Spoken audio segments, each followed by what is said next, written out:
Guys, আজকে আমাদের last night out. আজকের পর হয়তো রাতে জানি না দেখা করতে পারবো কিনা, মেবি তো হবে না, খুব একটা হয় না।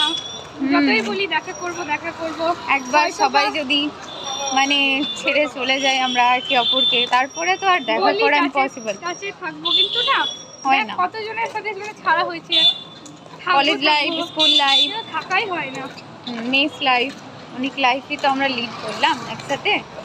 তো অ্যাট দ্য এন্ড এই দিনটা আসার ছিলই।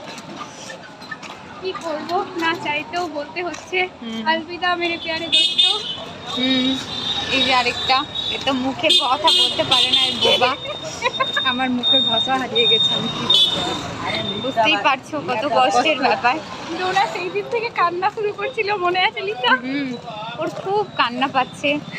কান্না যে কেন পাচ্ছে, সেদিন থেকেই আমি কান্না করছি। আহা, ও আদিত্যর জন্য কান্না পাচ্ছে যে ওকেও ছাড়ে চলে যেতে হবে। আমাদের জন্য না, তোদের জন্য আমি সেদিন কান্না করছিলাম, দিদি যে তুমি চলে গেছিল।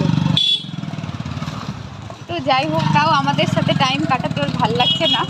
চ চ যাবোই করে যাচ্ছে, কিন্তু ভুলভাল বলছে।